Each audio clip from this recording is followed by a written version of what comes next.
নির্বাচনের প্রচারে রাজধানীর ৬টি আসনে আজ গণসংযোগ করছেন বিএনপি চেয়ারম্যান তারেক রহমান।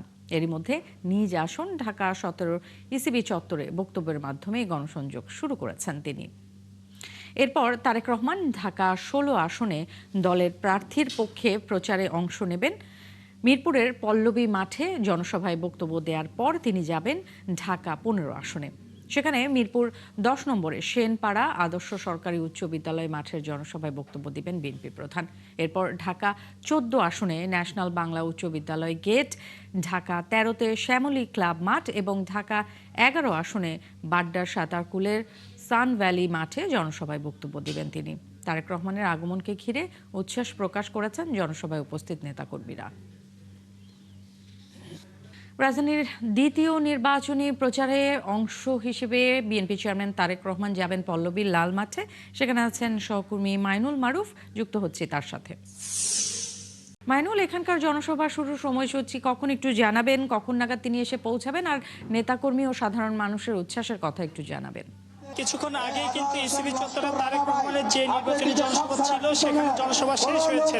তার নির্বাচনী আসন যেটি ছিল ঢাকা ১৭ আসনের নির্বাচনী জনসভা শেষে ইতিমধ্যে কিন্তু তিনি ঢাকা ১৬ আসনের যে নির্বাচনী জনসভার স্থান পল্লবী মেট্রো স্টেশনের ঠিক পাশেই লালমাটি, সেইখানে কিন্তু তিনি রওনা হয়েছেন এই মাঠের উদ্দেশ্যে এবং কিছুক্ষণের মধ্যে হয়তো পৌঁছে যাবেন। এবং এখানে নেতাকর্মী কিন্তু বেশ উচ্ছ্বসিত, তারা উচ্ছ্বাস প্রকাশ করেছেন।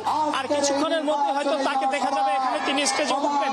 এবং এখান থেকে কিন্তু বারবার বলা হচ্ছে যে এখানে শৃঙ্খলা বজায় রাখার জন্য তারেক রহমান আসবেন, তাকে দেখার জন্য নেতাকর্মীরা আমরা দেখছি যে শুধু যে সমাবেশ স্থল সেখানেই আছেন তা নয়, সমাবেশস্থলের পাশে যে রাস্তা রয়েছে মিরপুরের পল্লবীর যে রাস্তাটি, এই রাস্তা জুড়ে কিন্তু যে নেতাকর্মীরা রয়েছেন, এলাকার স্থানীয়রা রয়েছেন, তারা সকলেই কিন্তু এখানে কিন্তু অবস্থান করছেন এবং তারা তারেক রহমানকে সাদর অভ্যর্থনা জানানোর জন্য অপেক্ষায় আছেন। এবং এখানে যে মাঠে সমাবেশ হচ্ছে সেই মাঠ জুড়ে কিন্তু কানায় কানায় পূর্ণ হয়েছে, নারী পুরুষ সকলেই কিন্তু এসেছেন।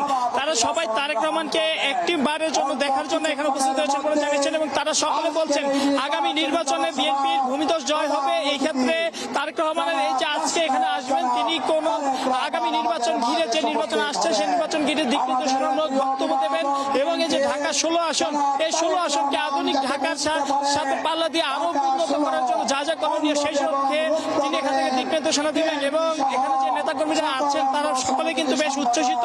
সকাল থেকে আমরা দেখেছি যে তারা আসছেন, মিছিল নিয়ে এসেছেন এবং নারী পুরুষের জন্য আলাদাভাবে এখানে বসার স্থান করা হয়েছে। তারা কিন্তু সবাই নিজ নিজ স্থানে কিন্তু বেশ শান্তিপূর্ণভাবে অবস্থান করছেন এবং স্টেজে কিন্তু ইতিমধ্যে যে নেতাকর্মীরা আছেন এই নির্বাচনী এলাকার, তাদের পাশাপাশি কেন্দ্রীয় নেতারা কিন্তু উপস্থিত আছেন। এবং এই যে পল্লবী রূপনগর এলাকার যে বিএনপি মনোনীত প্রার্থী আমিনুল হক, তিনি কিন্তু এই স্টেজে উপস্থিত হয়েছেন এবং তিনি যেমনটা বলেছেন যে আগামী নির্বাচনে যে বাংলাদেশকে আধুনিক বাংলাদেশ, ভবিষ্যতের যে বাংলাদেশের স্বপ্ন বাঙালিরা দেখে, বাংলাদেশের মানুষ দেখে, সে বাংলাদেশ গড়ার লক্ষ্যে বিএনপি কাজ করবে। এবং আজকে তারেক রহমান এখানে আসায় এই পল্লবীবাসী উচ্ছ্বসিত, রূপনগরের মানুষ উচ্ছ্বসিত বলে তিনি বলেছেন এবং তিনি আশা প্রকাশ করেছেন যে আগামী বাংলাদেশ গড়ার লক্ষ্যে বিএনপি জনগণের সাথে এখন যেমন ভাবে আছেন নির্বাচনের পরও সেভাবে থেকেই কাজ করবে। এবং তারেক রহমানের অপেক্ষায় কিন্তু এখন এই জনসভার স্থলের জনগণ, মানুষ যারা আছেন তারা কিন্তু অপেক্ষায় রয়েছেন। আর কিছুক্ষণের মধ্যেই তারেক রহমান। নিশ্চয়ই মাইনুল, আপনাকে ধন্যবাদ। মাইনুল আমাদেরকে দর্শক জানাচ্ছিলেন আর কিছুক্ষণের মধ্যেই